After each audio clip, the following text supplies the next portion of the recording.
how can the Cavs be competitive? Because in 2016, they won the series.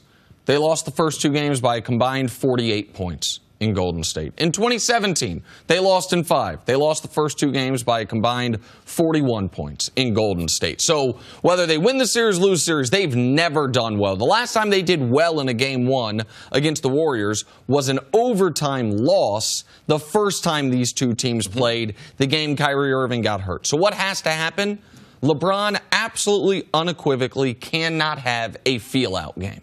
We saw him have feel-out games in the game 1s of each of the 3 playoff series. Feel-out being meaning feel what the defense is giving you, look at what they're setting. Try to spend more time getting other guys involved than attacking the basket. Okay. Kind of reserve. If the game's starting to get away, I'm going to leave something in the tank, go get him game 2. Here's why I know he can't have a feel-out game.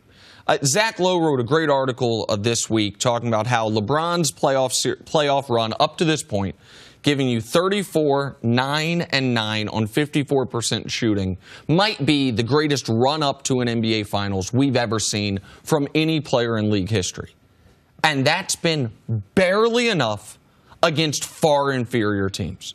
So think about that. The greatest individual run has barely been enough against teams that are nowhere near as good as Golden State. So the first baseline minimum is LeBron's got to have at least a 30-point triple-double type of performance, maybe a high 30-point performance. If you're not going to get the triple-double, a 40-point performance. That's how they stay competitive. And then after that, you start asking, can the Cavs get some stops? Do they have anyone to match up on Kevin Durant? Are they going to be asking LeBron to do that offensively and guard Kevin Durant for 30 minutes? Yes. Because you think they are.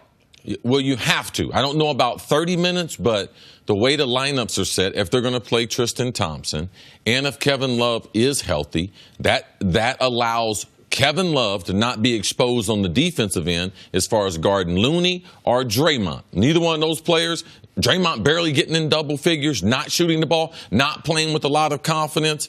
And LeBron's got to guard KD. Now, to me, that adds to the legacy of who he is, regardless of how the finals is played out. How does LeBron do head-to-head versus KD? Is Kevin Love the only second option? Do you see any scenario by which, I don't know, JR, who's been invisible, CC, 2 years ago, he came out and played lights out in the finals. Is there any other second option that LeBron has besides Kevin Love? I got blind faith for LeBron. I can't appropriate that faith to any of the other Cavs. I mean, Kevin Love, we've dropped our standards so much on Love. Kevin Love, can he play? Can he get 15 and 10?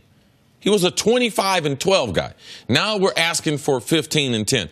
I haven't seen a 2-guard that has the type of talent of JR or have the resume that's gone a complete about-face and not be able to find the basketball. JR in Boston averaged 2 points as a shoot. In Boston. Yeah, 2 points. He made 6 shots in the 4 games. I mean, Jen, he's averaging 1 more point than me and you. I mean, as a shooting guard, when LeBron has needed the most help, everyone know he needs help.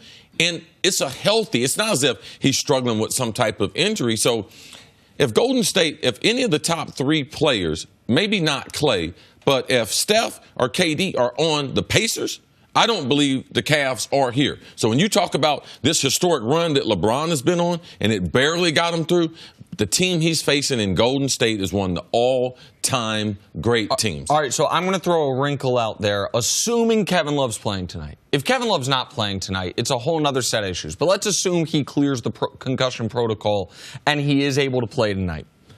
What if you almost try to bait the Warriors into going with mismatches to their worst players? And by that, I mean this. What if you don't start Tristan Thompson? What if you start Kevin Love at the 5, Jeff Green at the 4, LeBron at the 3, and then JR and George Hill? And we say, you know what? Kevin Love, you're guarding Kevon Looney.